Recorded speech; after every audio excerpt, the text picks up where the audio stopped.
Bismillahirrohmanirrohim. G'usl bobida gapiradigan bo'lsak, ko'pchilik biz bilamiz g'usl bobini deyishlaringiz mumkin. Ha, g'usl bobini bilishlik inshaalloh bizning mintaqamizda bunda shubhamiz yo'q. Biz musulmonlar jamiyatida yashaymiz, alhamdulillah hamma biladi. Lekin buni dalillari bilan bilib olishligimiz va mukammal bilib olishligimiz maqsadga muvofiq bo'ladi. Chunki bu fiqhiy masalalarning asoslaridan bo'lib, poklik bobiga kiradi. G'usl qilishlikda Oysha roziyallohu anha rivoyat qilgan hadisda Rasululloh sollallohu alayhi vasallam janobatdan poklanmoqchi bo'lsalar, tog'orada suv keltirishni buyurardilar.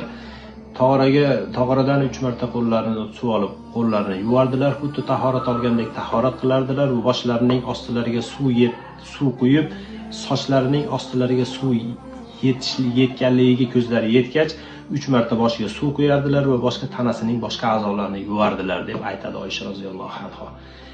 Bu tanamizning barcha a'zolariga suv yetkazishlik vojib hisoblanadi va shu bilan birga og'iz va burunni yaxshilab chayqab yuborishligimiz ham xuddi mana shu vojiblarga kirib qoladi.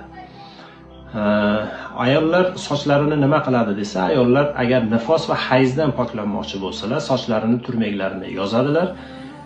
Agar ki janobatdan poklanmoqchi bo'lsalar, sochlarini yozmasdan sochlarining ostiga suv yetkazib qo'yishligi kifoya qiladi deb aytadi. Endi kimlarga vojib bo'ladi? Kimlarga vojib bo'lishligi g'usl xotin bir-biri bilan qo'shilishligi bilan vojib bo'ladi.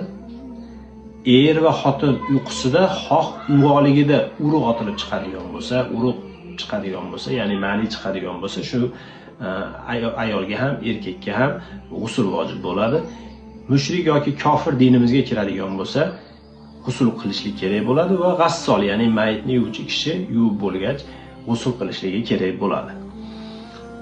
Xo'p, endi g'usl qilishlikka imkoniyat cho'zilib qoladigan bo'lsa, ya'ni vaqt bo'lmay qoldi-yu, zarurat ishlar chiqib qoladigan bo'lsa, nima qilamiz? Zarurat ishlarni qiladi. Misol uchun, ayol kishi bolasini emizishligi mumkin, erkak kishi biror bir kishi eshikdan chaqirib qoladigan bo'lsa, yengil tahorat qilib chiqib ko'rishib ishlarni bitirishligi mumkin.